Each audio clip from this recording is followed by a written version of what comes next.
Selamat sore Bu Silvi, kelompok kami kali ini akan membahas tentang PSAK 115 mengenai pendapatan dari kontrak dengan pelanggan.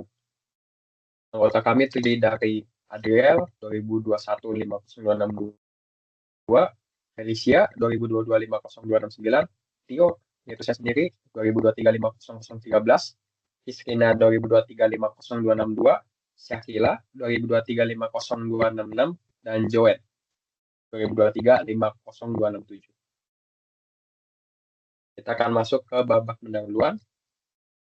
Babak pendahuluan ini ada tujuan. Tujuan PSAK ini adalah untuk menetapkan prinsip yang diterapkan entitas untuk melakukan informasi yang berguna kepada pengguna laporan keuangan tentang sifat, jumlah, waktu, dan ketidakpastian pendapatan dan arus kas yang timbul dari kontrak dengan pelanggan. Capaian tujuan. Prinsip utama pengakuan pendapatan adalah mencerminkan pengadaan barang atau jasa ke pelanggan sesuai imbalan yang dihak entitas. Jumlah pendapatan diukur berdasarkan nilai yang wajar dari imbalan yang diharapkan. Entitas wajib menerapkan standar ini secara konsisten dengan mempertimbangkan syarat kontrak, fakta, dan keadaan relevan. Panduan praktis harus digunakan secara seragam untuk kontrak dengan karakteristik serupa. Standar ini umumnya berlaku untuk kontrak individual, tetapi entitas dapat menggunakan pendekatan portofolio untuk kontrak serupa jika dalam laporan keuangan tidak berbeda material. Estimasi harus disesuaikan dengan ukuran dan komposisi portofolio. Kita akan masuk ke ruang.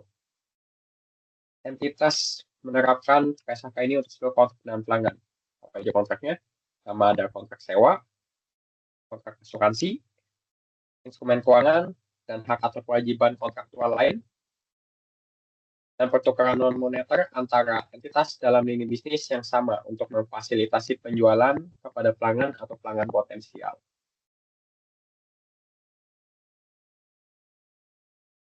PSAK 115 hanya berlaku jika pihak lawan kontrak adalah pelanggan, yaitu pihak yang memperoleh barang atau jasa sebagai output aktivitas norma entitas dalam pertukaran imbalan.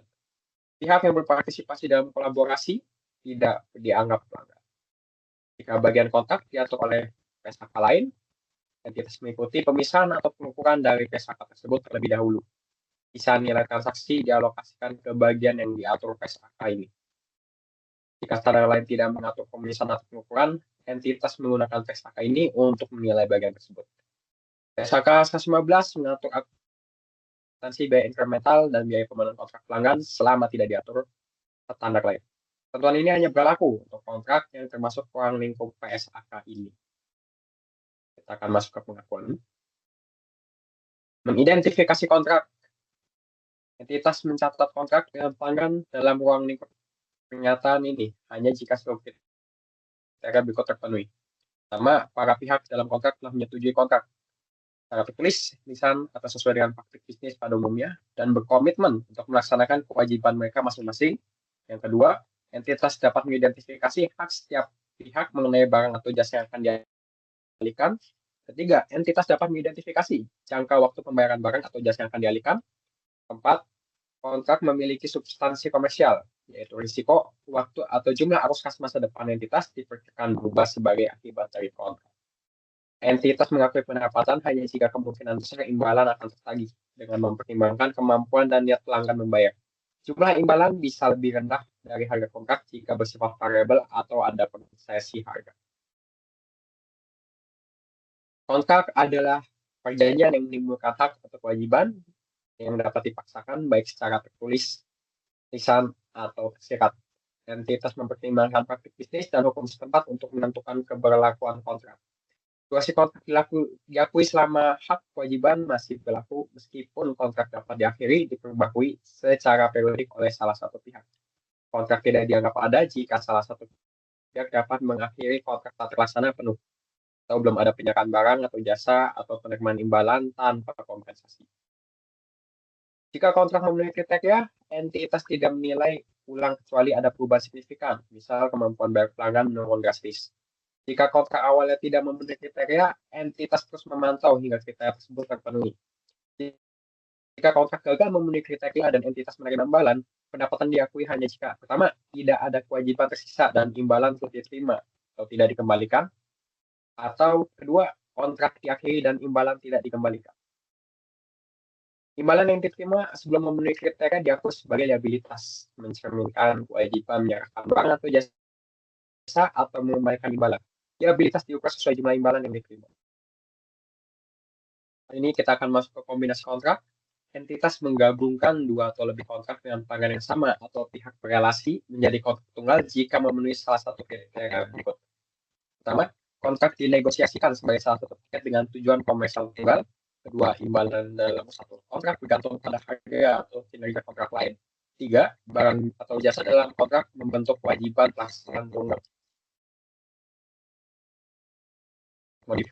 Modifikasi kontrak adalah perubahan ruang lingkup atau harga yang disetujui oleh kedua pihak, baik tertulis, lisan, atau tersirat dalam praktik bisnis. Jika belum disetujui, entitas tetap menggunakan TSAK 115 pada kontrak asli. Modifikasi tetap berlaku meskipun ada perselisihan tentang ruang lingkup atau harga belum ditetapkan. Entitas wajib memperkirakan perubahan harga transaksi. Modifikasi dicatat sebagai kontrak terpisah jika pertama, ruang lingkup bertambah dengan barang atau jasa dapat dibedakan. Harga kontrak meningkat sesuai harga jual beli sendiri dengan penyesuaian diskon atau keadaan kontrak tertentu. Jika modifikasi tidak memenuhi kriteria kontrak terpisah, entitas mencatatnya dengan 3 pendekatan. Pertama, dengan pengertian kontrak ditambah kontrak baru jika sisa barang atau jasa dapat dibedakan dari yang sudah diserahkan. Yang kedua, penyesuaian kontrak yang ada jika sisa barang atau jasa tidak dapat dibedakan atau diakui sebagai penyesuaian pendapatan kumulatif. Atau ketiga, kombinasi dari perlakuan 1 dan 2. Jika sisa barang atau jasa merupakan gabungan keduanya. Mengidentifikasi kewajiban pelaksana. Pada awal kontrak, entitas wajib mengidentifikasi kewajiban pelaksanaan performance obligation dengan kriteria sama barang atau jasa atau paket yang dapat dibedakan. Atau rangkaian barang atau jasa yang dapat dibedakan jika bersifat substansial sama dan memiliki pola pengalihan yang sama ke pelanggan. Suatu rangkaian barang atau jasa dianggap memiliki pola pengalihan yang sama jika memenuhi tiap barang atau jasa dalam rangkaian memenuhi kriteria kewajiban pelaksanaan yang dipenuhi sepanjang waktu, dan itu metode pengukuran kemajuan pemenuhan kewajiban untuk setiap barang atau jasa dalam rangkaian seragam. Janji dalam kontrak dengan pelanggan. Kewajiban pelaksanaan tidak hanya mencakup barang atau jasa yang eksplisit dinyatakan dalam kontrak, tapi juga sama janji tersirat dalam praktik bisnis umum entitas. Kedua, kebijakan yang dipublikasikan atau pernyataan spesifik yang menimbulkan ekspektasi valid pelanggan bahwa entitas akan mengalihkan barang atau jasa.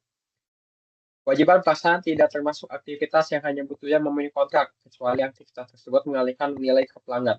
Contoh, tugas administratif seperti penyusunan kontrak bukan kewajiban pelaksanaan karena tidak mentransfer barang atau jasa ke pelanggan.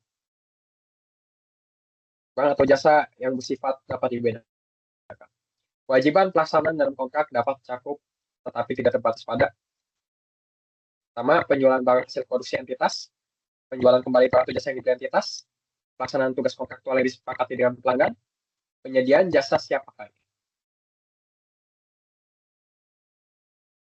Terus ada pengaturan pihak lain untuk menyalurkan barang atau jasa ke pelanggan, pemberian hak atas barang atau jasa di masa depan yang dapat dijual kembali, konstruksi, manufaktur, atau pengembangan aset atas nama pelanggan, pemberian lisensi, dan opsi pengembalian tambahan barang atau jasa yang memberikan hak material kepada pelanggan. Suatu barang atau jasa dianggap dapat dibedakan jika memenuhi dua kriteria. Pertama, manfaat bagi pelanggan. Barang atau jasa tersebut memberikan manfaat ekonomi, baik secara mandiri atau bersama sumber daya lain yang tersedia bagi pelanggan. Kedua, dapat diidentifikasi secara terpisah. Janji untuk mengalihkan barang atau jasa tersebut harus terpisah dari janji lain dalam kontrak. Manfaat bagi pelanggan dapat berupa kemampuan untuk menggunakan, mengonsumsi, menjual, atau menguasai barang atau jasa untuk memperoleh nilai ekonomi. Manfaat bisa diperoleh dari barang atau jasa itu sendiri atau dalam kombinasi dengan sumber daya lain.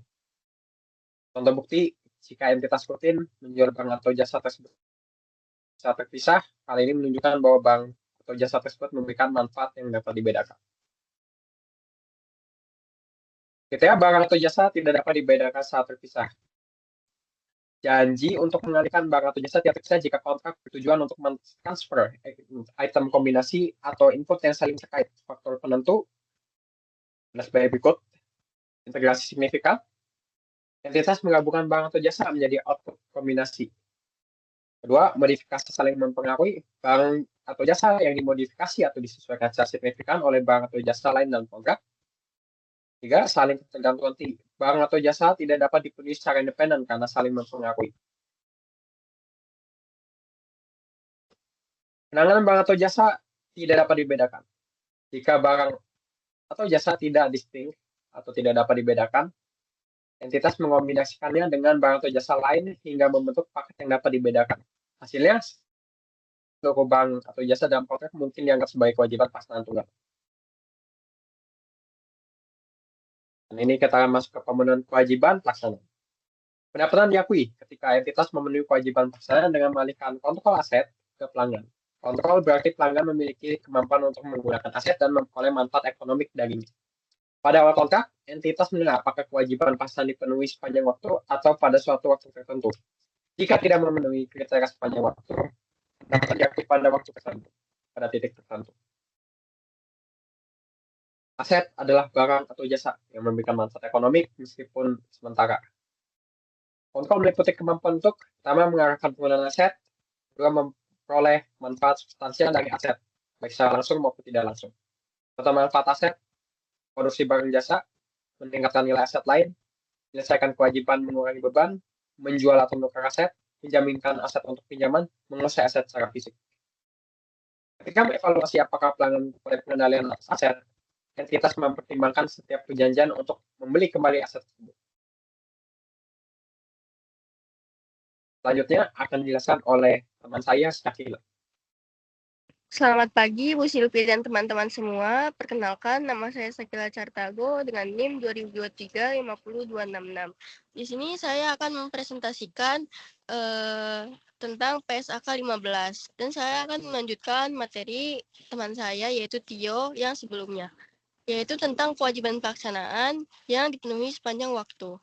Entitas mengakui pendapatan sepanjang waktu apabila salah satu dari 3 kriteria berikut terpenuhi. Yang pertama itu pelanggan menerima dan mengonsumsi manfaat secara simultan dari pelaksanaan entitas, misalnya layanan berkelanjutan. Yang kedua, pelanggan mengendalikan aset dalam proses pengerjaan selama pelaksanaan oleh entitas berlangsung. Yang ketiga, tidak ada alternatif penggunaan atas aset dan entitas memiliki hak atas pembayaran yang dapat dipaksakan atas bagian pekerjaan yang telah diselesaikan. Selain itu, untuk menilai tidak adanya alternatif penggunaan dan adanya hak atas pembayaran, entitas perlu meninjau secara kontraktual serta memperhatikan praktik umum dan ketentuan hukum yang berlaku. Jika tidak memenuhi ketiga kriteria tersebut, maka kewajiban pelaksana diakui pada waktu tertentu, bukan sepanjang waktu.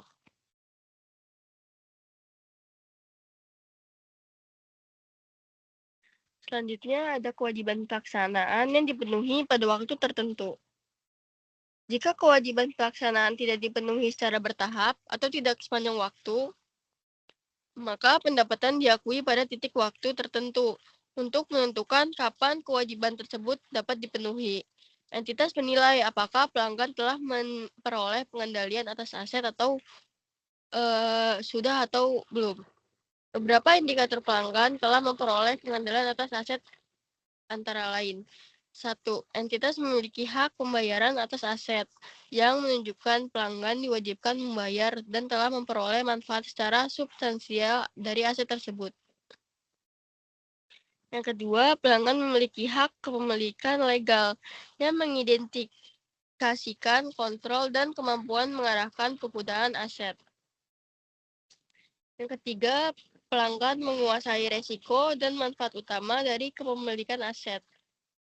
Yang keempat, pelanggan telah menerima aset secara fisik atau simbolis.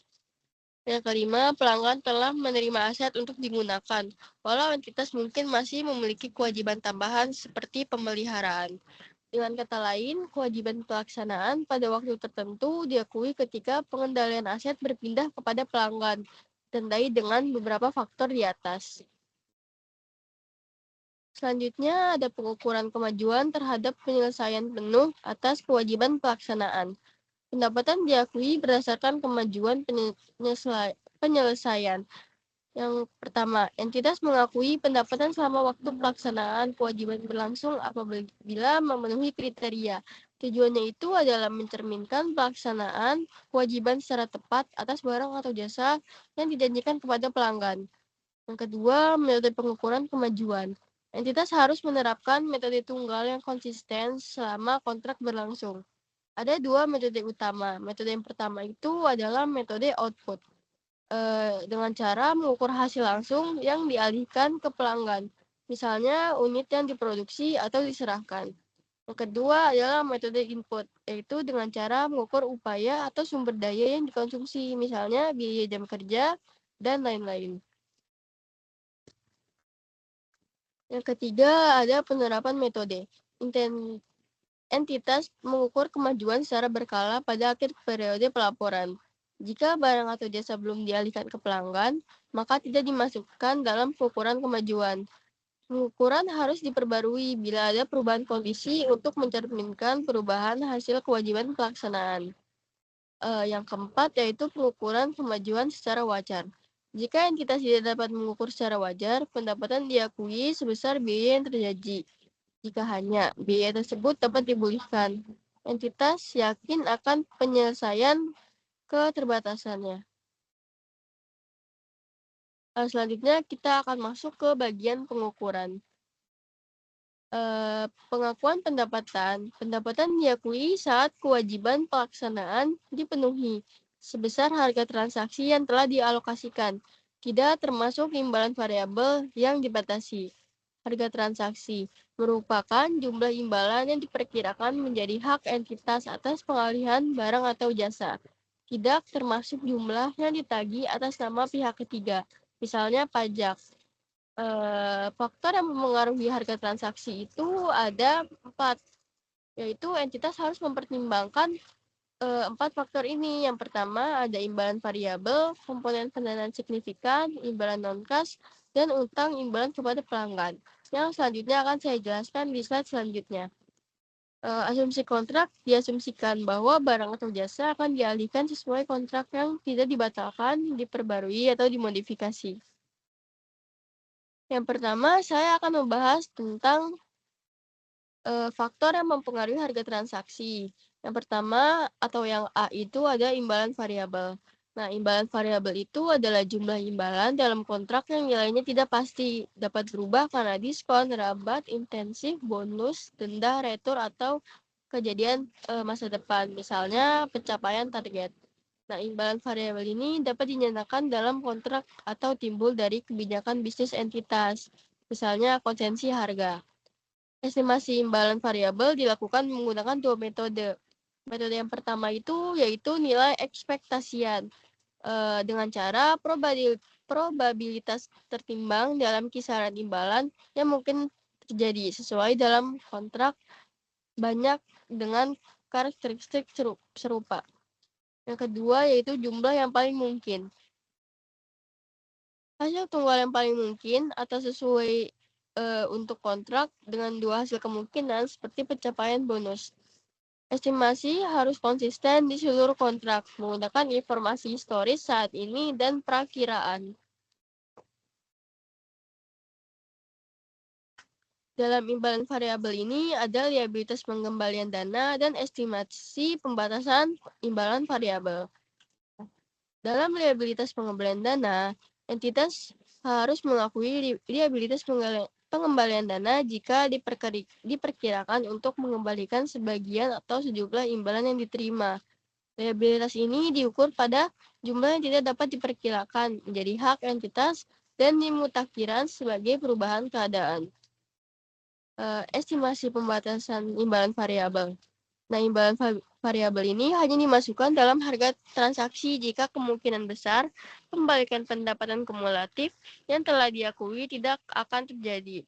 Beberapa faktor mempengaruhi kemungkinan pengembalian pendapatan, termasuk volatilitas pasar, ketidakpastian jangka panjang, pengalaman terbatas dengan kontrak serupa, dan konsensi harga yang lebar. Penilaian kembali imbalan variabel. Entitas memutakhiran harga transaksi estimasian setiap akhir periode pelaporan untuk memproyeksikan keadaan terkini dan perubahan keadaan dengan mencatat perubahan harga transaksi sesuai pedoman yang relevan. Konsep ini berkaitan dengan penentuan harga transaksi dalam kontrak dengan imbalan variabel, serta bagaimana entitas memperkirakan dan mengelola ketidakpastian terkait dengan imbalan yang dijanjikan.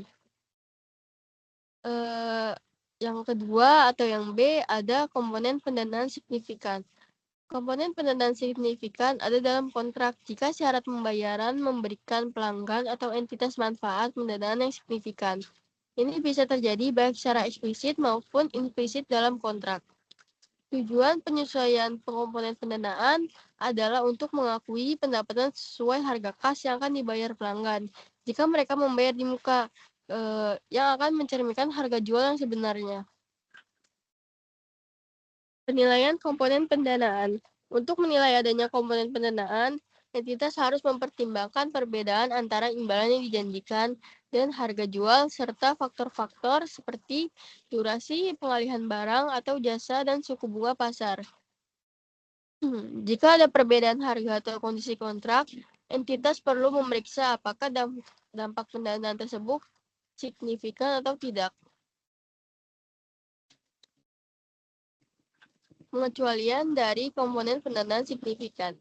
Tidak ada komponen pendanaan signifikan jika pelanggan membayar di muka. Jika imbalan variasi berdasarkan peristiwa masa depan yang tidak dapat dipengaruhi oleh pelanggan atau entitas, atau jika perbedaan harga timbul karena alasan lain yang terkait dengan pendanaan. Paduan praktis.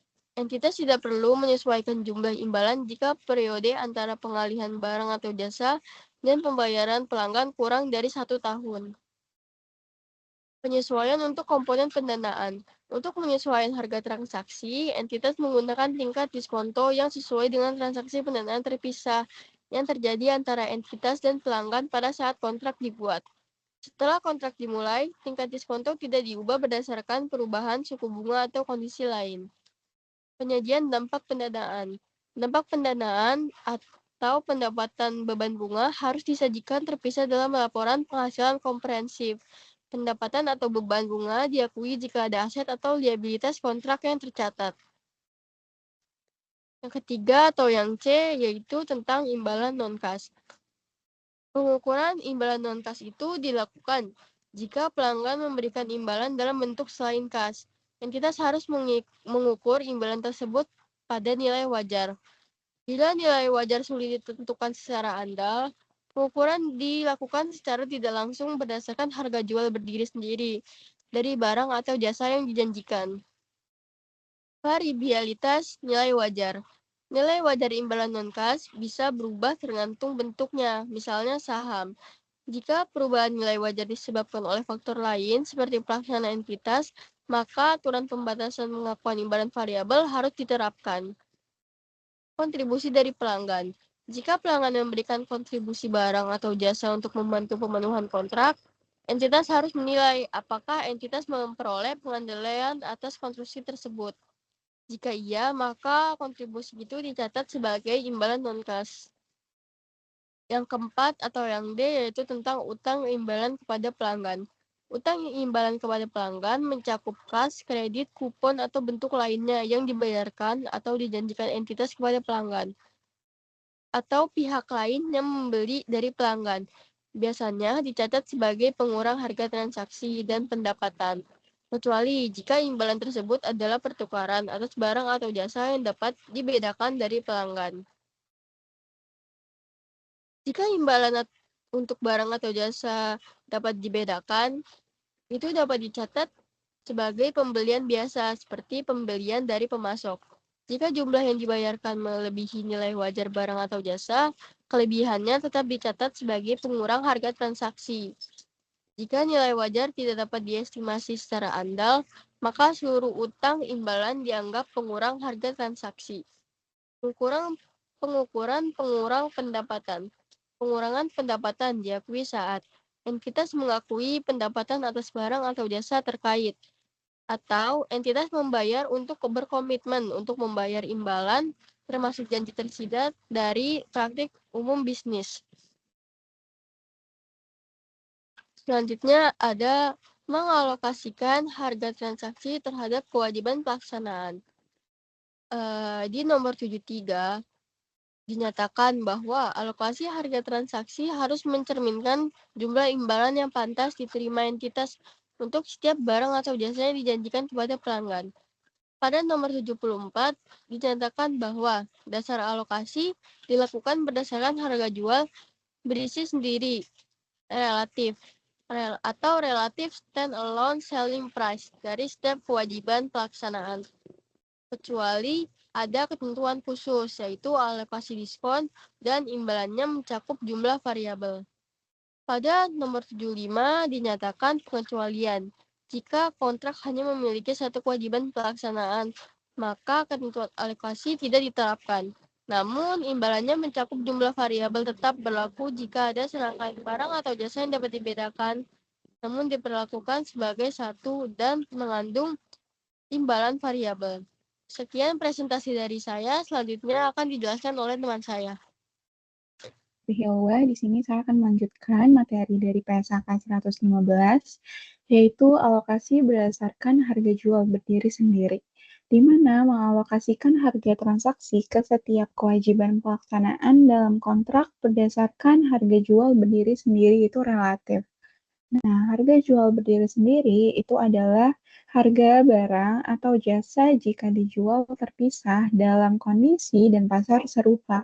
Bukti terbaik adalah harga observasi aktual dari penjualan terpisah.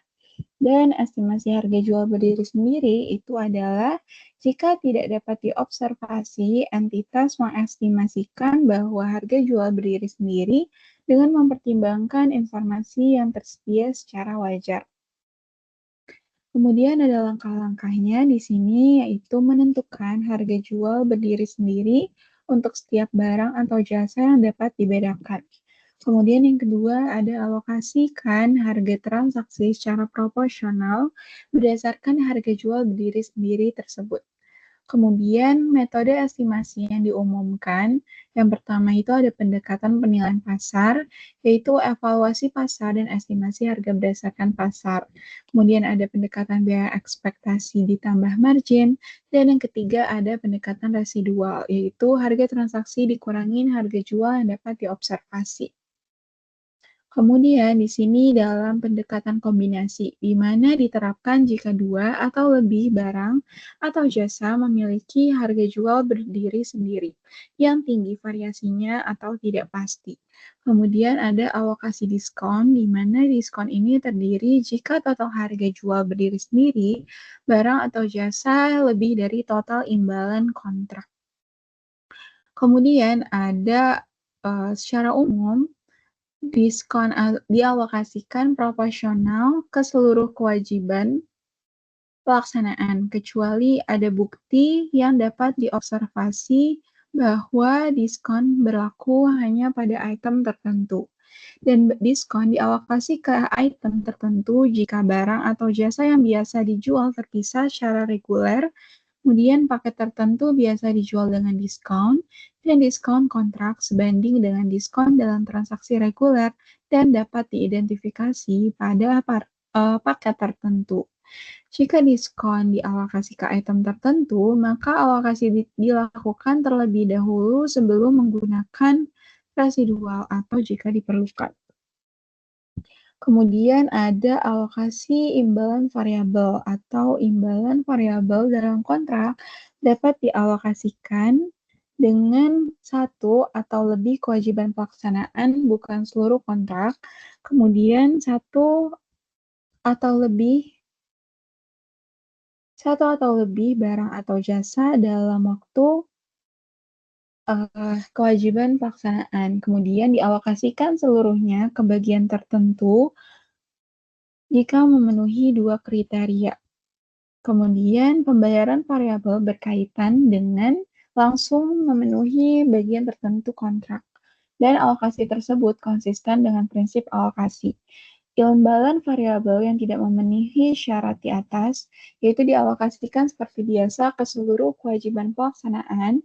Perubahan harga transaksi bisa berubah karena perubahan estimasi peristiwa tak pasti penyesuaian lain. Kemudian alokasi tetap mengikuti prinsip awal saat kontrak disepakati, yaitu tidak mengubah alokasi berdasarkan perubahan harga jual berdiri sendiri jika di kewajiban pelaksanaan sudah dipenuhi, sampai perubahan dicatat sebagai pendapatan atau pengurang pendapat. Perubahan hanya dialokasikan ke bagian tertentu kontrak jika syarat imbalan variabel tetap dipenuhi. Jika terjadi modifikasi kontrak, perubahan harga akibat modifikasi. Setelah modifikasi perubahan harga dialokasikan sesuai, maka kewajiban pelaksanaan sebelum modifikasi jika perubahan masih terkait dengan imbalan variabel sebelum modifikasi dan dicatat sesuai PAR 21. Kemudian ada biaya kontrak, di mana biaya inkremental atas perolehan kontrak diakui sebagai aset jika diperkirakan dapat dipulihkan. Contohnya itu komisi penjualan yang hanya timbul jika kontrak diperoleh. Tidak diakui sebagai aset jika biaya tetap terjadi walaupun kontrak tidak diperoleh. Jika manfaat ekonomis kurang dari 1 tahun, boleh langsung dibebankan. Nah, biaya pemenuhan kontrak diakui sebagai aset jika terkait langsung dengan kontrak atau kontrak spesifik yang diantisipasi, meningkatkan sumber daya untuk pemenuhan kewajiban pelaksanaan dan dapat dipulihkan. Jika biaya berada dalam ruang lingkup PSAK lain, seperti PSAK 14, 16, dan 19, gunakan PSAK tersebut. Contoh biaya yang dapat diakui, tenaga kerja dan bahan langsung, alokasi biaya manajemen, depresiasi alat, asuransi, biaya yang dibebankan ke pelanggan, dan pembayaran ke subkontraktor khusus kontrak. Kemudian ada pengakuan beban. Biaya berikut diakui langsung sebagai beban saat terjadi, yang A. Biaya umum dan administrasi, kecuali bisa dibebankan eksplisit ke pelanggan. Yang B. Pemborosan bahan, tenaga kerja, atau sumber daya. Biaya terkait kewajiban pelaksanaan yang sudah atau sebagian dipenuhi. Yang D. Biaya yang tidak dapat diidentifikasi apakah untuk pelaksanaan masa lalu atau masa depan. Kemudian ada amortisasi. Aset diamortisasi secara sistematis sejalan dengan pengalihan barang atau jasa ke pelanggan. Kemudian amortisasi diperbarui jika ada perubahan signifikan dalam estimasi waktu pengalihan dicatat sebagai perubahan estimasi akuntansi. Kemudian penilaian memperhatikan estimasi harga transaksi tanpa batasan imbalan variabel, risiko kredit pelanggan, dan sebelum menguji penurunan nilai aset kontrak, entitas harus terlebih dahulu menguji aset lain yang terkait, misalnya seperti persediaan, aset tetap, dan juga goodwill. Jika terjadi pemulihan nilai, pengembalian rugi penurunan nilai dapat diakui tapi tidak melebihi nilai tercatat semula. Kemudian ada penyajian dalam laporan keuangan. Yang pertama, aset atau liabilitas kontrak. Tergantung apakah entitas sudah melaksanakan kewajiban atau menerima pembayaran dari pelanggan. Kemudian yang kedua, piutang diakui saat entitas memiliki hak tanpa syarat atas imbalan dan dicatat sesuai PSAK 71. Yang ketiga ada liabilitas kontrak jika pembayaran diterima lebih dulu sebelum barang atau jasa diberikan. Kemudian yang keempat ada aset kontrak, di mana jika barang atau jasa telah diberikan tapi belum ada pembayaran selain piutang. Juga dievaluasi penurunan nilainya mengikuti prinsip PSAK nomor 71. Kemudian ada pengungkapan, di mana tujuan utama pengungkapan itu memberikan informasi yang cukup agar penggunaan laporan memahami pendapatan dan arus kas dari kontrak. Yang kedua, ada informasi yang harus diungkapkan meliputi rincian kontrak dengan pelanggan, pertimbangan signifikan dan perubahannya, dan aset dari biaya akuisisi atau pemenuhan kontrak. Kemudian ada informasi yang perlu diungkapkan. Yang pertama, tidak perlu mengungkapkan informasi yang sudah dijelaskan di PSAK lain. Dan hindari rincian yang tidak relevan atau penggabungan item yang berbeda secara substansial. Yang kedua, ada kontrak dengan pelanggan. yaitu pendapatan dari kontrak pelanggan diungkapkan berdasarkan terpisah dari sumber pendapatan lainnya, dan rugi penurunan nilai atas piutang atau aset kontrak juga harus diungkapkan secara terpisah. Kemudian pemecahan pendapatan, di mana pendapatan harus dipisahkan berdasarkan faktor ekonomi yang mempengaruhi sifat, jumlah, waktu, dan ketidakpastian dari pendapatan dan arus kas. Jika menggunakan PSAK 108, perlu dijelaskan keterkaitan pengungkapan pendapatan dan informasi segmen. Kemudian saldo kontrak.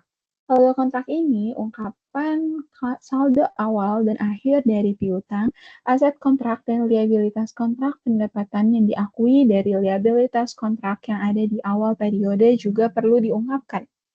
Perubahan saldo kontrak yaitu jelaskan perubahan signifikan pada saldo aset dan liabilitas kontrak selama periode selaporan. Perubahan ini bisa disebabkan oleh kombinasi bisnis, penyesuaian kumulatif terhadap pendapatan, perubahan estimasi harga, transaksi, atau modifikasi kontrak. Saya John Solihin dengan NIM 2023-52267 akan melanjutkan PSAK 115, yaitu kewajiban pelaksanaannya. Mengungkapkan informasi tentang kewajiban pelaksanaannya dalam kontrak dengan pelanggan mencakup deskripsi dari seluruh hal berikut.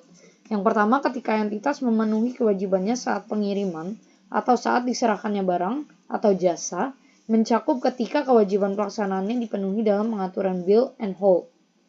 Lalu syarat pembayaran signifikan, sifat barang atau jasa yang dijanjikan entitas untuk dialihkan dengan menekankan kewajiban pelaksanaan untuk mengatur pihak lain mengalihkan barang atau jasa, kewajiban untuk retur, jenis garansi, dan kewajiban terkait. Lalu harga transaksi yang dialokasikan terhadap sisa kewajiban pelaksanaannya. Mengungkapkan informasi berikut mengenai sisa kewajiban pelaksanaan. Gabungan dari harga transaksi yang dialokasikan tidak terpenuhi, penjelasan mengenai kapan entitas mengharapkan untuk mengakui sebagai pendapatan yang diungkapkan, di mana entitas mengungkapkan dengan salah satu cara berikut, yaitu dengan dasar kuantitatif menggunakan kisaran waktu yang paling sesuai selama sisa periode kewajiban pelaksanaan, dan menggunakan informasi kualitatif. Sebagai panduan praktis, entitas tidak perlu mengungkapkan informasi untuk kewajiban pelaksanaan jika salah satu kondisi berikut terpenuhi, yaitu kewajiban pelaksanaan merupakan bagian dari kontrak yang memiliki durasi orisinil yang diperkirakan sepanjang 1 atau kurang dari 1 tahun. Mengakui pendapatan dari pemenuhan kewajiban pelaksanaan sesuai dengan paragraf PP 16. Menjelaskan secara kualitatif apakah entitas menerapkan panduan praktis dan apakah imbalan dari kontrak dengan pelanggan tidak termasuk dalam harga transaksi dan oleh karena itu tidak mencakup dalam informasi yang diungkapkan. Pertimbangan signifikan dalam penerapan pernyataan ini yaitu mengungkapkan pertimbangan dan perubahan dalam pertimbangan yang dibuat dalam menerapkan pernyataan yang mempengaruhi secara signifikan penentuan jumlah dan waktu pendapatan dari kontrak dengan pelanggan. Ada dua hal yang dapat digunakan untuk menentukan pertimbangan, yaitu waktu pemenuhan kewajiban pelaksanaan dan harga transaksi dan jumlah yang dialokasikan terhadap kewajiban pelaksanaan. Menentukan harga transaksi dan jumlah yang dialokasikan ke kewajiban pelaksanaan. Mengungkapkan informasi mengenai metode yang digunakan. Pertama, mencakup harga transaksi yang menentukan harga transaksi yang mencakup, tetapi tidak terbatas pada estimasi imbalan variabel, penyesuaian imbalan, karena sampai nilai waktu uang dan pengukuran imbalan. Menilai apakah estimasi atas imbalan variabel dibatasi, mengalokasikan harga transaksi mencakup estimasi harga jual dari barang atau jasa yang dijanjikan dan mengalokasikan diskon dan imbalan variabel terhadap bagian spesifik dari kontrak, dan mengukur kewajiban untuk retur, pengembalian dana, dan kewajiban serupa. Aset yang diakui dari biaya untuk memperoleh kontrak dengan pelanggan. Entitas mendeskripsikan kedua hal berikut. Pertimbangan yang dibuat dalam menentukan jumlah biaya yang terjadi untuk memperoleh dan menentukan kontrak dengan pelanggan, dan metode yang digunakan untuk menentukan amortisasi setiap periode pelaporan. Lalu entitas mengungkapkan seluruh hal berikut, yaitu saldo akhir aset yang diakui dari biaya yang terjadi untuk memperoleh atau memenuhi kontrak dengan pelanggan berdasarkan kategori utama aset, dan jumlah amortisasi dan rugi penurunan nilai yang diakui dalam periode pelaporan. Lampiran A, daftar istilah. Jadi kita akan bahas beberapa istilah-istilah seperti aset kontrak, yaitu hak imbalan entitas dalam pertukaran dengan barang atau jasa yang telah dialihkan entitas kepada pelanggan ketika hak tersebut bergantung pada syarat selain berjalannya waktu. Harga jual berdiri sendiri, yaitu harga barang atau jasa yang dijanjikan dijual secara terpisah oleh entitas kepada pelanggan. Kewajiban pelaksanaan merupakan janji dalam kontrak dengan pelanggan untuk mengalihkan kepada pelanggan baik barang atau jasa yang bersifat secara yang dapat dibedakan, atau serangkaian barang atau jasa yang bersifat dapat dibedakan yang secara substansial sama dan memiliki pola pengalihan yang sama kepada pelanggan. Kontrak, yaitu perjanjian antara dua pihak atau lebih yang menimbulkan hak dan kewajiban yang dapat dipaksakan. Liabilitas kontrak, yaitu kewajiban untuk mengalihkan barang atau jasa kepada pelanggan di mana entitas telah menerima imbalan dari pelanggan. Lalu pelanggan, yaitu pihak yang berkontrak dengan entitas untuk memperoleh barang atau jasa yang merupakan output dari aktivitas dalam pertukaran dengan imbalan. Lalu pendapatan merupakan penghasilan yang timbul dari aktivitas normal entitas. Penghasilan, yaitu kenaikan manfaat ekonomik selama periode akuntansi dalam bentuk arus masuk, yang melibatkan kenaikan dalam ekuitas yang tidak berasal dari kontribusi penanam modal. Lalu selanjutnya kita akan masuk lampiran B, pedoman penerapan. Kewajiban pelaksanaan yang dipenuhi sepanjang waktu. Jika salah satu kriteria itu dapat terpenuhi, yaitu pelanggan secara simultan menerima dan konsumsi manfaat yang disediakan selama melaksanakan kewajiban, menimbulkan aset yang dikendalikan pelanggan selama aset tersebut ditimbulkan, dan tidak menimbulkan suatu aset dengan penggunaan alternatif bagi entitas, dan memiliki hak atas pembayaran yang dapat dipaksakan yang telah diselesaikan sampai saat itu. Lalu penerimaan dan konsumsi yang simultan atas manfaat pelaksanaan entitas. Beberapa kewajiban pelaksanaan, apakah pelanggan menerima manfaat dari pelaksanaan entitas saat entitas melakukan kewajiban pelaksanaan dan secara simultan mengonsumsi manfaat saat manfaat tersebut diterima dengan sangat mudah. Untuk jenis kewajiban lainnya, mungkin tidak dapat mengidentifikasi dengan segera apakah pelanggan secara simultan menerima manfaat dari pelaksanaan entitas saat melakukan kewajiban pelaksanaannya. Dalam menentukan apakah entitas lain tidak perlu secara substansial melaksanakan kembali pekerjaan yang telah diselesaikan entitas sampai saat ini, entitas membuat kedua asumsi berikut, yaitu mengabaikan pembatasan kontraktual potensial yang mencegah dari mengalihkan sisa kewajiban kepada entitas lain, dan menganggap bahwa entitas lain yang memenuhi sisa kewajiban pelaksanaan tidak akan menerima manfaat dari aset yang saat ini dikendalikan oleh entitas. Pelanggan mengendalikan aset ketika aset ditimbulkan atau ditingkatkan. Entitas menerapkan persyaratan pengendalian. Aset yang ditimbulkan atau ditingkatkan dapat berwujud atau tidak berwujud. Pelaksanaan entitas tidak menimbulkan aset dan penggunaan alternatif. Menilai apakah aset memiliki penggunaan alternatif terhadap entitas, mempertimbangkan dampak pembatasan kontraktual dan keterbatasan praktik atas kemampuan entitas untuk mengarahkan aset dengan segera ke penggunaan lain. Pembatasan kontraktual pada kemampuan entitas mengarahkan aset untuk penggunaan lain harus substantif sehingga aset tersebut tidak memiliki penggunaan alternatif bagi entitas. Terdapat keterbatasan praktik pada kemampuan entitas untuk mengarahkan aset untuk penggunaan lain jika entitas mengalami kerugian ekonomik yang signifikan untuk mengarahkan aset untuk penggunaan lain. Hak pembayaran pelaksanaan yang diselesaikan sampai saat ini. Entitas memiliki hak pembayaran yang dapat diselesaikan sampai saat ini. Jumlah yang paling tidak mengompensasi entitas untuk pelaksanaannya yang diselesaikan sampai saat ini jika pelanggan mengakhiri kontrak dengan alasan selain kegagalan entitas melakukan pelaksanaan sesuai dengan yang dijanjikan. Jumlah kompensasi merupakan jumlah yang mendekati harga jual barang atau jasa yang dialihkan sampai saat ini daripada kompensasi hanya untuk rugi potensial dari laba entitas jika kontrak diakhiri. Jika kontrak dipenuhi, kompensasi yang menjadi hak entitas merupakan salah satu dari jumlah berikut, yaitu proporsi dari margin laba ekspektasi dalam kontrak yang secara wajar mencerminkan cakupan pelaksanaan entitas dalam kontrak sebelum penghentian oleh pelanggan, tingkat imbal hasil yang wajar atas biaya modal entitas untuk kontrak serupa jika margin yang spesifik dalam kontrak lebih tinggi daripada tingkat imbal hasil yang biasanya diperoleh entitas dari kontrak serupa. Hak pembayaran pelaksanaan yang diselesaikan sampai saat ini, yaitu hak entitas atas pembayaran untuk pelaksanaan yang diselesaikan tidak harus berupa syarat yang ada saat ini atas pembayaran. Entitas mempertimbangkan apakah entitas memiliki hak yang dapat dipaksakan untuk meminta atau mempertahankan pembayaran atas pelaksanaan yang diselesaikan sampai saat ini jika kontrak diakhiri sebelum penyelesaian dengan alasan selain kegagalan entitas untuk melaksanakan seperti yang dijanjikan.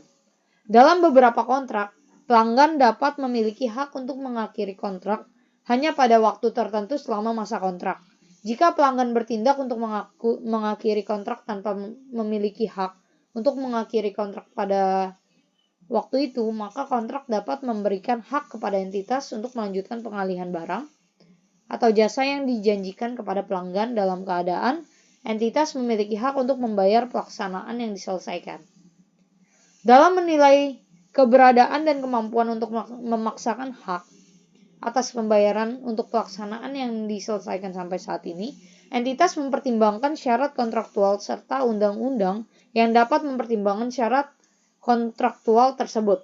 Hal ini mencakup penilaian undang-undang, yaitu praktik administrasi yang memberikan entitas hak atas pembayaran untuk pelaksanaan yang diselesaikan meskipun hak tersebut tidak diatur dalam kontrak pelanggan, lalu presiden hukum yang relevan mengindikasikan hak serupa atas pembayaran untuk pelaksanaan yang diselesaikan sampai saat ini dalam kontrak serupa yang tidak memiliki kekuatan hukum yang mengikat. Praktik bisnis umum, entitas yang memilih untuk tidak memaksakan hak atas pembayaran akan menghasilkan hak yang diberikan tidak dapat dipaksakan dalam lingkungan hukum tersebut. Hak pembayaran pelaksanaan yang diselesaikan sampai saat ini, yaitu kelanjutannya. Jadwal pembayaran yang diatur dalam kontrak tidak selalu mengindikasikan apakah entitas memiliki hak yang dapat dipaksakan atas pembayaran untuk pelaksanaan sampai saat ini. Walaupun jadwal pembayaran dalam kontrak mengatur waktu dan jumlah imbalan yang terutang oleh pelanggan. Jadwal pembayaran entitas untuk pelaksanaan yang diselesaikan sampai saat ini. Ada metode yang digunakan untuk mengukur kemajuan entitas terhadap penyelesaian penuh atas kewajiban pelaksanaan yang dipenuhi sepanjang waktu sesuai dengan paragraf 35-37 mencakup hal berikut, yaitu metode output dan metode input. Metode output itu mengakui pendapatan berdasarkan pengukuran langsung atas nilai barang atau jasa yang dialihkan kepada pelanggan sampai saat ini secara relatif terhadap sisa barang atau jasa yang dijanjikan dalam kontrak. Hal ini mencakup metode penilaian apresial dan tonggak milestone, yaitu metode output tidak memberikan gambaran yang tepat atas pelaksanaan entitas jika output yang dipilih gagal mengukur beberapa barang atau jasa yang pengendaliannya dialihkan kepada pelanggan. Kelemahan dari metode output adalah kemungkinan tidak dapat diobservasi secara langsung dan informasi yang disyaratkan untuk menerapkannya mungkin tidak tersedia bagi entitas tanpa biaya yang berlebihan. Selanjutnya metode input, yaitu mengakui pendapatan berdasarkan usaha entitas atas pemenuhan kewajiban pelaksanaan secara relatif terhadap total input yang diharapkan untuk memenuhi kewajiban pelaksanaan.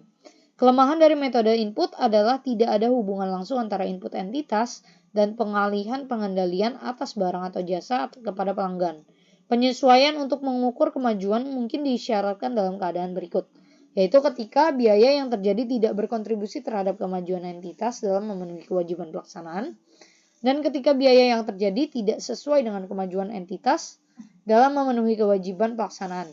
Penggambaran terbaik atas pelaksanaan entitas dapat dilakukan dengan menyesuaikan metode input untuk mengakui pendapatan hanya sejauh biaya yang terjadi.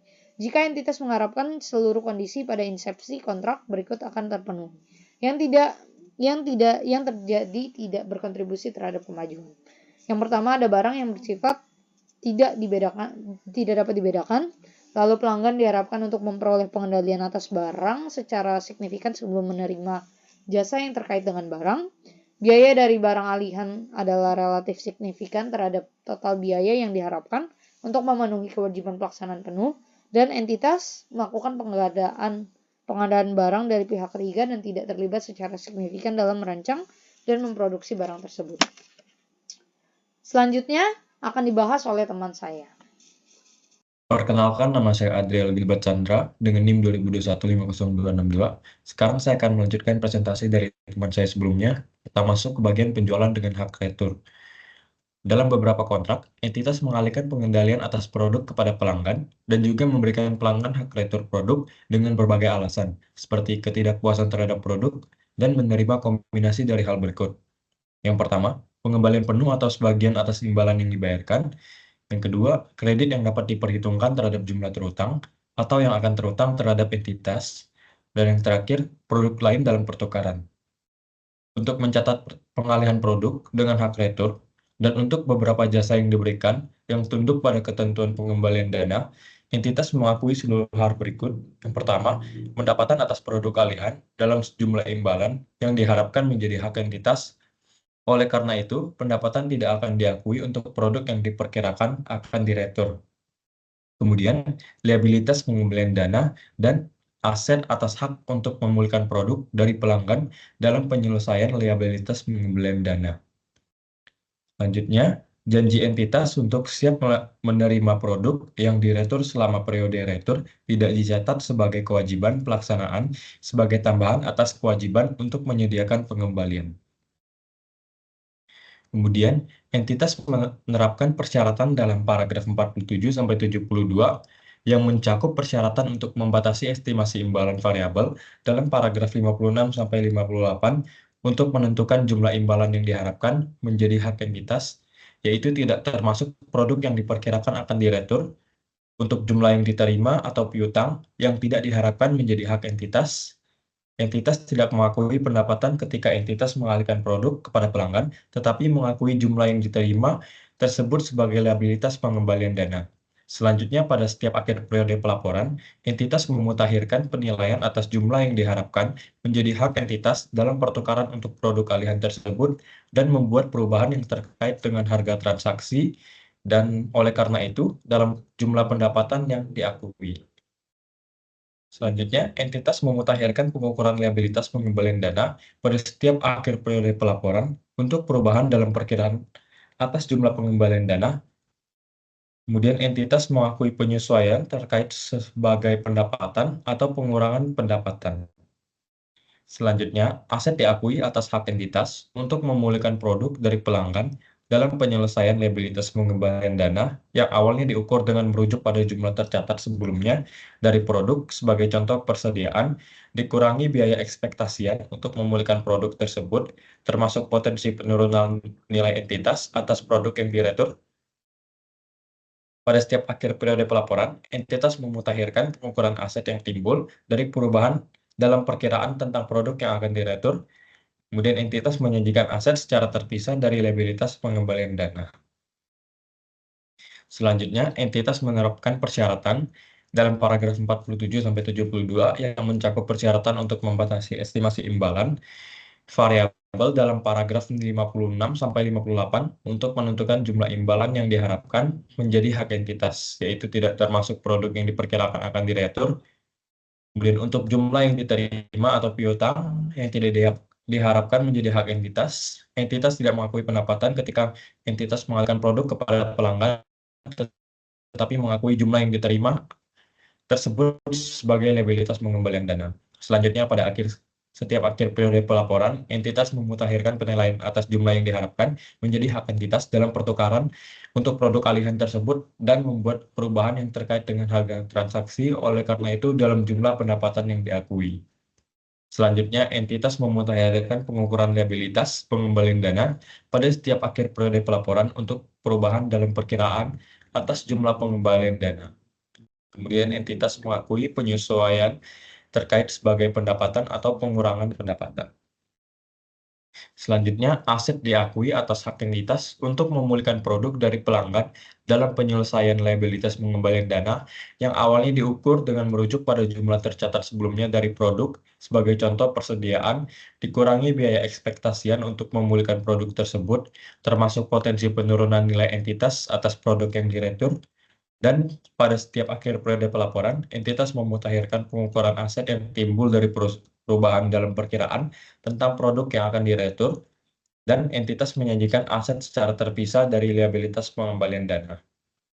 Pertukaran oleh pelanggan atas satu produk dengan produk yang lain dengan jenis, kualitas, kondisi, dan harga yang sama, sebagai contoh, warna atau ukuran yang sama, tidak dipertimbangkan sebagai retur untuk tujuan penerapan pernyataan ini. Kemudian, kontrak di mana pelanggan dapat meretur produk yang rusak untuk dipertukarkan dengan produk yang berfungsi dievaluasi sesuai dengan perubahan garansi dalam paragraf PP 28 sampai PP 33. Selanjutnya kita masuk ke bagian garansi. Nah, jadi umum bagi entitas untuk memberikan sesuai dengan kontrak hukum atau praktik bisnis umum entitas, garansi yang berkaitan dengan penjualan produk, apakah barang atau jasa. Kemudian sifat garansi dapat bervariasi secara signifikan antara industri dan kontrak. Beberapa garansi memberikan pelanggan keyakinan bahwa produk terkait akan berfungsi sebagaimana yang diintensikan oleh para pihak karena memenuhi spesifikasi yang disepakati. Kemudian garansi lain memberikan pelanggan jasa sebagai tambahan atas keyakinan bahwa produk memenuhi spesifikasi yang disepakati.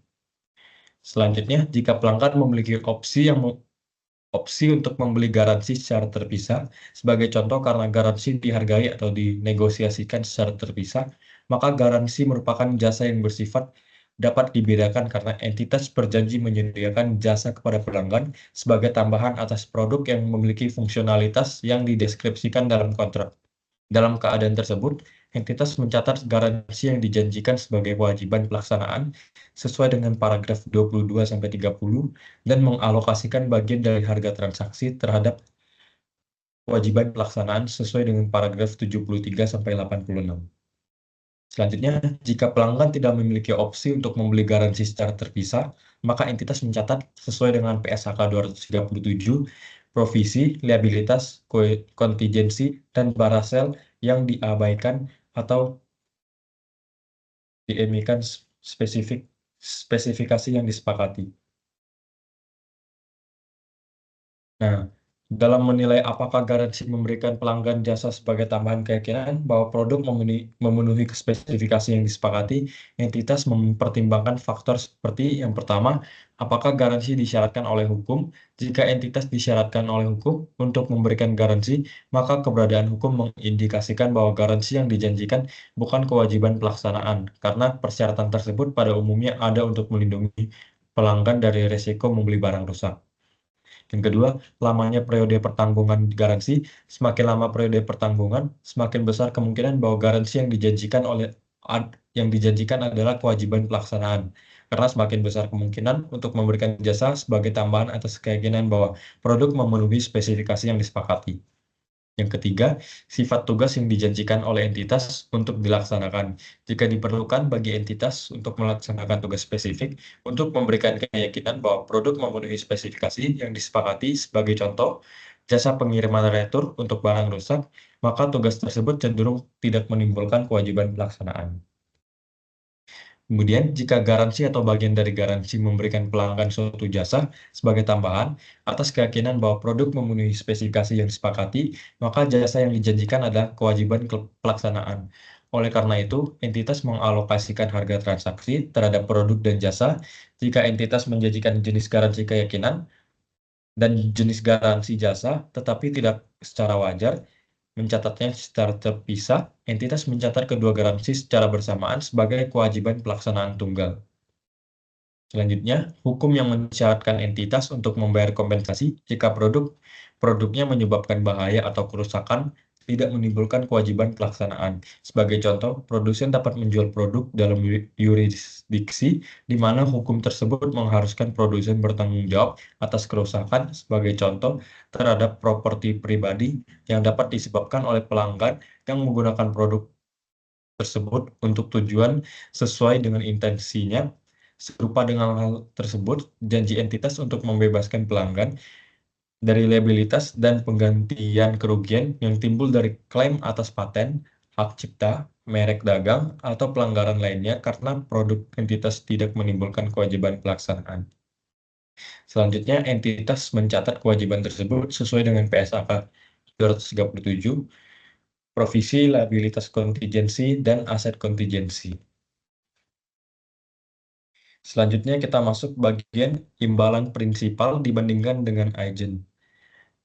Ketika pihak lain terlibat dalam penyediaan barang atau jasa kepada pelanggan, entitas menentukan apakah sifat janjinya merupakan kewajiban pelaksanaan untuk menyediakan sendiri barang atau jasa yang tertentu, yaitu entitas adalah prinsipal, atau mengatur barang atau jasa tersebut untuk disediakan oleh pihak lain.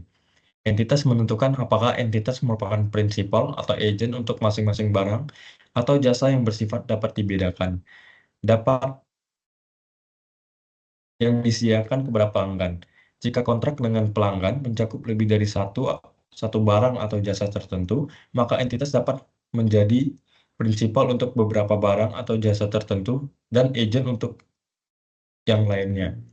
Untuk menentukan sifat barang atau jasa yang dijanjikan sebagaimana dideskripsikan dalam paragraf PP 34, entitas yang pertama mengidentifikasikan barang atau jasa tertentu yang disediakan kepada pelanggan, di mana sebagai contoh dapat berupa hak terhadap barang atau jasa yang disediakan oleh pihak lain, dan yang B, menilai apakah entitas mengendalikan sebagaimana dideskripsikan dalam paragraf 33 masing-masing barang atau jasa tertentu sebelum barang atau jasa tersebut dialihkan kepada pelanggan.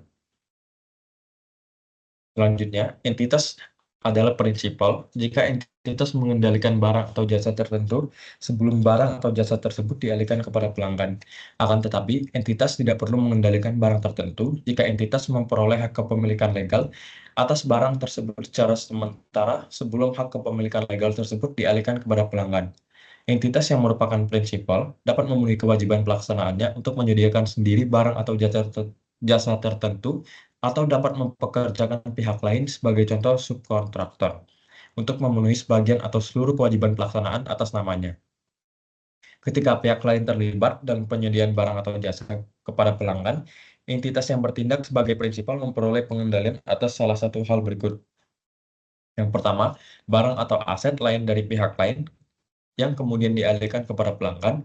Yang B, hak untuk memperoleh jasa yang akan dilakukan oleh pihak lain, yang memberikan entitas kemampuan untuk mengarahkan pihak tersebut untuk menyediakan jasa kepada pelanggan atas nama entitas.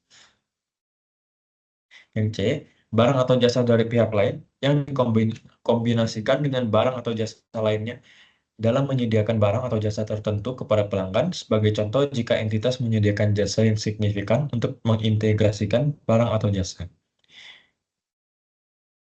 Kemudian, yang disediakan oleh pihak lain menjadi barang atau jasa tertentu di mana pelanggan telah berkontrak, entitas mengendalikan barang atau jasa tertentu sebelum barang atau jasa tersebut dialihkan kepada pelanggan.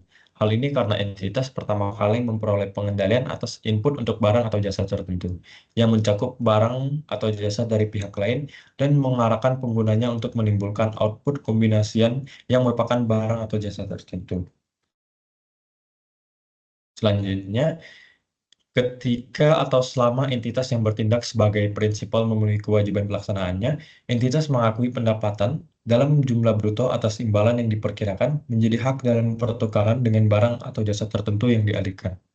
Selanjutnya, entitas merupakan agen jika kewajiban pelaksanaan entitas adalah mengatur penyediaan barang atau jasa tertentu oleh pihak lain. Entitas yang merupakan agen tidak mengendalikan barang atau jasa tertentu yang disediakan oleh pihak lain sebelum barang atau jasa tersebut dialihkan kepada pelanggan. Ketika entitas yang merupakan agen memenuhi kewajiban pelaksanaan, entitas mengakui pendapatan jumlah fee atau komisi yang diperkirakan menjadi haknya dalam pertukaran untuk mengatur barang atau jasa tertentu yang disediakan oleh pihak lain. fee atau komisi entitas dapat berupa jumlah imbalan neto yang dipertahankan entitas setelah membayar pihak lain imbalan yang diterima dalam pertukaran barang atau jasa yang disediakan oleh pihak tersebut. Selanjutnya, indikator bahwa entitas mengendalikan barang atau jasa tertentu sebelum dialihkan kepada pelanggan. Dan oleh karena itu, merupakan prinsipal yang dapat kita lihat dalam paragraf PP 35 yang mencakup tetapi tidak terbatas pada hal berikut. Yang pertama, entitas secara umum bertanggung jawab atas pemenuhan janji untuk menyediakan barang atau jasa tertentu. Hal ini biasanya mencakup tanggung jawab atas penerimaan barang atau jasa tertentu. Sebagai contoh, tanggung jawab atas terpenuhinya spesifikasi pelanggan atas barang atau jasa. Kemudian jika entitas memiliki tanggung jawab utama, memenuhi janji untuk menyediakan barang atau jasa tertentu, hal tersebut dapat mengindikasikan bahwa pihak lain yang terlibat dalam penyediaan barang atau jasa tertentu bertindak. Yang kedua, entitas memiliki risiko persediaan sebelum barang atau jasa tersebut dialihkan kepada pelanggan atau setelah pengalihan pengendalian kepada pelanggan. Sebagai contoh, jika pelanggan memiliki hak atas pengembalian. Kemudian sebagai contoh, jika entitas memperoleh atau berkomitmen untuk mendapatkan barang atau jasa tertentu sebelum memperoleh kontrak dengan pelanggan, hal tersebut dapat mengindikasikan bahwa entitas memiliki kemampuan untuk mengarahkan penggunaan atas dan memperoleh secara substansial seluruh manfaat yang tersisa dari barang atau jasa tersebut sebelum barang atau jasa tersebut dialihkan kepada pelanggan. 3. Entitas memiliki diskresi dalam menetapkan harga barang atau jasa tertentu. Penetapan harga yang dibayarkan pelanggan atas barang atau jasa tertentu dapat mengindikasikan bahwa entitas memiliki kemampuan untuk mengarahkan penggunaan atas barang atau jasa dan memperoleh substansial semua manfaat yang tersisa. Akan tetapi dalam beberapa kasus, agen memiliki diskresi untuk menetapkan harga. Sebagai contoh, agen memiliki fleksibilitas dalam menetapkan harganya untuk menghasilkan tambahan pendapatan dari jasanya dalam mengatur barang atau jasa yang disediakan oleh pihak lain kepada pelanggan. Selanjutnya, indikator dalam paragraf PP 37 dapat menjadi lebih atau kurang relevan terhadap penilaian atas pengendalian berdasarkan sifat barang atau jasa tertentu, serta syarat dan kondisi kontrak. Selain itu, indikator yang berbeda dapat memberikan bukti yang lebih persuasif dalam kontrak yang berbeda. Selanjutnya, jika entitas lain mengambil alih kewajiban pelaksanaan dan hak kontraktual entitas dalam kontrak sehingga entitas tidak lagi berkewajiban memenuhi kewajiban pelaksanaan untuk mengalihkan barang atau jasa tertentu kepada pelanggan, yaitu entitas tidak lagi bertindak sebagai prinsipal, maka entitas tidak mengakui pendapatan atas kewajiban pelaksanaan tersebut. Sebaliknya, entitas mengevaluasi apakah mengakui pendapatan atas pemenuhan kewajiban pelaksanaan untuk memperoleh kontrak bagi pihak lain, yaitu apakah entitas bertindak sebagai agen. Selanjutnya kita masuk ke bagian opsi pelanggan untuk barang atau jasa tambahan. Opsi pelanggan untuk memperoleh barang atau jasa tambahan secara gratis atau dengan diskon muncul dalam berbagai bentuk, mencakup insentif penjualan, hadiah kredit atau poin pelanggan, kemudian opsi pembaruan kontrak atau diskon lain atas barang atau jasa masa depan. Selanjutnya, jika dalam kontrak entitas memberikan pelanggan opsi untuk memperoleh barang atau jasa, maka opsi tersebut menimbulkan kewajiban pelaksanaan dalam kontrak hanya jika opsi tersebut memberikan pelanggan hak yang material yang tidak akan diterimanya tanpa menyepakati kontrak tersebut. Sebagai contoh, diskon yang ditambahkan terhadap kisaran diskon yang umumnya diberikan untuk barang atau jasa tersebut untuk kelas pelanggan dalam area geografis atau pasar tersebut. Jika opsi memberikan pelanggan hak yang material, pelanggan sebenarnya membayar entitas di muka untuk barang atau jasanya masa depan, dan entitas mengakui pendapatan ketika barang atau jasa masa depan tersebut dialihkan atau ketika opsi kadaluarsa. Selanjutnya, jika pelanggan memiliki opsi untuk memperoleh tambahan barang atau jasa, pada harga yang mencerminkan harga jual berdiri sendiri untuk barang atau jasa tersebut, maka opsi tersebut tidak memberikan pelanggan hak yang material, bahkan jika opsi tersebut hanya dapat dilaksanakan dengan menyepakati kontrak sebelumnya. Dalam kasus tersebut, entitas telah membuat penawaran pemasaran yang dicatat sesuai dengan pernyataan ini hanya ketika pelanggan melaksanakan opsi untuk membeli barang atau jasa tambahan. Kemudian paragraf 74 mensyaratkan entitas untuk mengalokasikan harga transaksi terhadap kewajiban pelaksanaan berdasarkan harga jual berdiri sendiri relatif jika harga jual berdiri sendiri atas opsi pelanggan untuk memperoleh tambahan barang atau jasa jika tidak dapat diobservasi secara langsung, maka entitas mengestimasinya. Estimasi mencerminkan diskon yang akan diperoleh pelanggan ketika melakukan opsi yang disesuaikan untuk kedua hal berikut. Yang pertama, diskon yang akan dapat diterima pelanggan tanpa melakukan opsi, dan yang kedua, kemungkinan opsi yang akan dilaksanakan. Kemudian dalam PP 43, jika pelanggan memiliki hak yang material untuk memperoleh barang atau jasa masa depan dan barang atau jasa tersebut serupa dengan barang atau jasa original dalam kontrak dan diberikan sesuai dengan persyaratan dalam kontrak original, maka entitas dapat sebagai alternatif praktis untuk mengestimasi harga jual berdiri sendiri dari opsi mengalokasikan harga transaksi terhadap barang atau jasa yang bersifat pilihan dengan merujuk pada barang atau jasa yang diharapkan disediakan dan imbalan ekspektasian yang terkait pada umumnya. Jenis opsi tersebut adalah untuk pembaruan kontrak. Selanjutnya kita masuk ke dalam bagian hak pelanggan yang tidak dilaksanakan. Sesuai dengan paragraf 106, setelah menerima uang muka dari pelanggan, entitas mengakui liabilitas kontrak atas jumlah uang muka atau atas kewajiban pelaksanaan untuk mengalihkan atau siap mengalihkan barang atau jasa di masa depan. Entitas menghentikan pengakuan liabilitas kontrak ketika entitas mengalihkan barang atau jasa tersebut dan oleh karena itu memenuhi kewajiban pelaksanaan. Selanjutnya, uang muka pelanggan kepada entitas yang tidak dapat dikembalikan memberikan pelanggan hak untuk menerima barang atau jasa di masa depan. Akan tetapi, pelanggan dapat tidak melaksanakan seluruh hak kontraktualnya. Hak kontraktual yang tidak dilaksanakan tersebut sering disebut sebagai pembatalan atau breakage. Selanjutnya, jika entitas memperkirakan untuk memperoleh hak atas jumlah pelanggaran pembatalan dalam liabilitas kontrak, maka entitas mengakui jumlah pembatalan ekspektasian sebagai pendapatan dalam proporsi dengan pola hak yang dilaksanakan oleh pelanggan. Jika entitas tidak memperkirakan untuk memperoleh hak atas jumlah pembatalan, maka entitas mengakui jumlah pembatalan ekspektasian sebagai pendapatan ketika kecil kemungkinan pelanggan melaksanakan sisa haknya. Untuk menentukan apakah entitas memperkirakan memperoleh hak atas jumlah pembatalan, entitas mempertimbangkan persyaratan dalam paragraf 56 sampai 58 berkaitan dengan estimasi pembatasan imbalan variabel.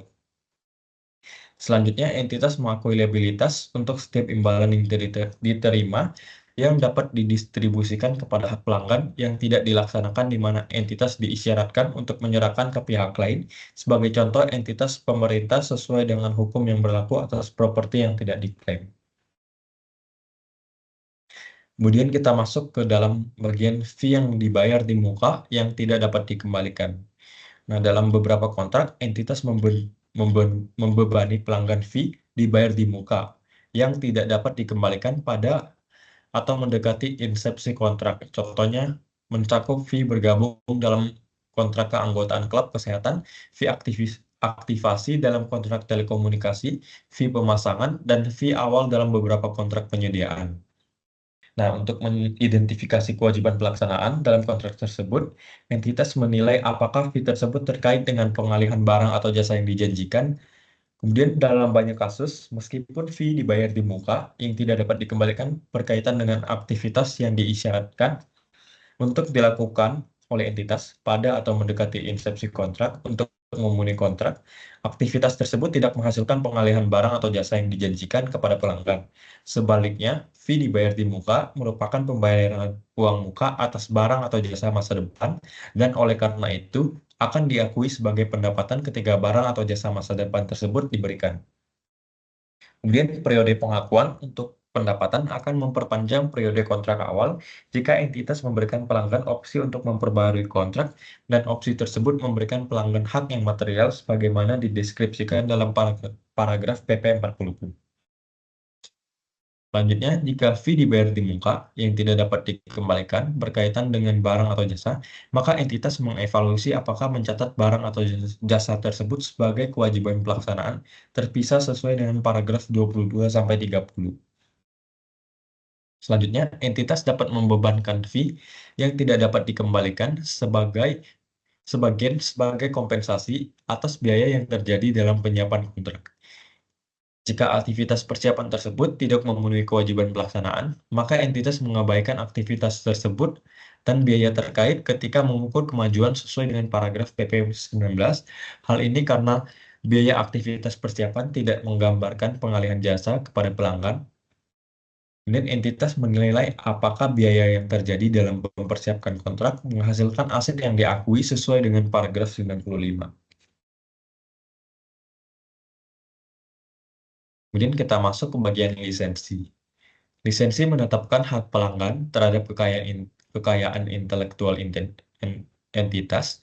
Lisensi kekayaan intelektual mencakup tetapi tidak terbatas pada yang pertama ada perangkat lunak dan teknologi, kemudian yang kedua ada film, musik dan dalam bentuk media hiburan lainnya, kemudian yang ketiga waralaba, dan yang keempat ini paten, merek dagang dan hak cipta. Sebagai tambahan atas janji untuk memberikan lisensi kepada pelanggan, entitas juga berjanji untuk mengalihkan barang atau jasa lainnya kepada pelanggan. Janji tersebut secara eksplisit dinyatakan dalam kontrak secara tersirat dalam praktik bisnis umum entitas, kebijakan yang dipublikasikan, atau pernyataan spesifik, sebagaimana dengan jenis kontrak lainnya ketika kontrak dengan pelanggan mencakup janji untuk memberikan lisensi sebagai tambahan atas barang atau jasa yang dijanjikan. Entitas menerapkan paragraf 22-30 untuk mengidentifikasikan setiap kewajiban pelaksanaan dalam kontrak. Kemudian, jika janji memberikan lisensi adalah bersifat tidak dapat dibedakan dari barang atau jasa yang dijanjikan dalam kontrak sesuai dengan paragraf 26-30, maka entitas mencatat janji untuk memberikan lisensi dan barang atau jasa lainnya yang dijanjikan tersebut secara bersamaan sebagai kewajiban pelaksanaan tunggal. Contohnya, lisensi yang bersifat tidak dapat dibedakan dari barang atau jasa yang dijanjikan dalam kontrak mencakup hal sebagai berikut. Yang pertama, lisensi yang membuat komponen barang berwujud dan merupakan bagian tak terpisahkan dari fungsionalitas barang. Dan yang kedua, lisensi yang hanya memberikan manfaat bagi pelanggan secara bersamaan dengan jasa terkait seperti jasa online yang disediakan oleh entitas yang memungkinkan dengan memberikan lisensi pelanggan untuk mengakses konten. Kemudian, jika lisensi bersifat tidak dapat dibedakan, maka entitas menerapkan paragraf 31-38 untuk menentukan apakah kewajiban pelaksanaan mencakup lisensi yang dijanjikan adalah kewajiban pelaksanaan yang dipenuhi sepanjang waktu atau dipenuhi pada waktu tertentu. Kemudian, jika janji memberikan lisensi bersifat dapat dibedakan dari barang atau jasa yang dijanjikan dalam kontrak, dan oleh karena itu, janji memberikan lisensi adalah kewajiban pelaksanaan terpisah, maka entitas menentukan apakah lisensi dialihkan kepada pelanggan pada waktu tertentu atau sepanjang waktu. Dalam membuat penentuan ini, entitas mempertimbangkan apakah sifat dari janji entitas dalam memberikan lisensi kepada pelanggan adalah memberikan pelanggan yang pertama hak untuk mengakses kekayaan intelektual entitas tersedia selama periode lisensi, atau yang kedua hak untuk menggunakan kekayaan intelektual entitas tersedia pada waktu tertentu saat lisensi diberikan. Selanjutnya akan dilanjutkan oleh teman saya. Terima kasih. Halo, perkenalkan nama saya Felicia Taniska Larselinio dengan NIM 2022-50269. Di sini kita akan membahas mengenai PSAK 115 tentang kewajiban pelaksanaan yang dipenuhi sepanjang waktu. Aset yang ditimbulkan oleh pelaksana entitas tidak memiliki penggunaan alternatif bagi entitas, baik jika entitas secara kontraktual dibatasi untuk mengarahkan dengan segera aset penggunaan lain selama penciptaan atau peningkatan aset tersebut. Secara praktik dibatasi untuk pengarahan dengan segera aset yang telah selesai untuk pengguna lain. Penilaian apakah suatu aset memiliki penggunaan alternatif bagi entitas dibuat pada insepsi kontrak. Setelah insepsi kontrak, entitas tidak memutakhirkan penilaian penggunaan alternatif atas aset kecuali para pihak dalam kontrak menyetujui, memodifikasi kontrak secara substansi, dan mengubah kewajiban pelaksana. Paragraf PP 06 sampai PP 08 memberikan pedoman untuk menilai apakah suatu aset memiliki penggunaan alternatif bagi entitas. Selanjutnya adalah kewajiban pelaksanaan yang dipenuhi sepanjang waktu. Entitas memiliki syarat kontrak seperti halnya setiap hukum yang berlaku bagi kontrak. Ketika mengevaluasi apakah entitas memiliki hak pembayaran yang dapat dilaksanakan atas pelaksanaan yang dapat diselesaikan sampai saat ini sesuai dengan paragraf 35C. Hak atas pembayaran pelaksanaan telah diselesaikan sampai saat ini.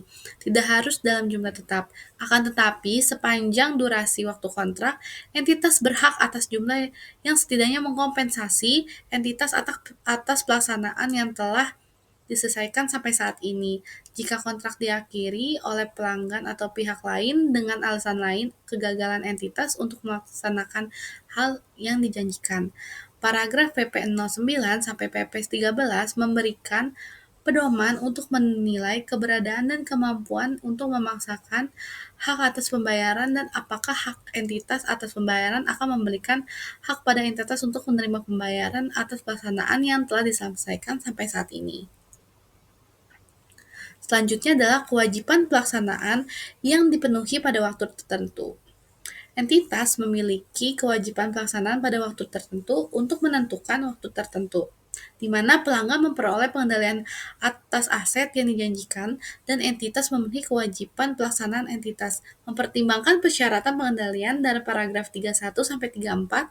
Sebagai tambahan, entitas mempertimbangkan indikator pengalihan pengendalian yang mencakup, tetapi tidak terbatas pada hal berikut. Yang pertama adalah entitas memiliki hak atas pembayaran aset. Jika pelanggan diwajibkan untuk membayar aset saat ini, yang dapat mengidentifikasi bahwa pelanggan telah memperoleh kemampuan untuk mengarahkan penggunaan aset dan memperoleh secara substansi seluruh sisa manfaat dari aset dalam pertukaran. Selanjutnya, yang B, pelanggan memiliki hak kepemilikan legal atas aset.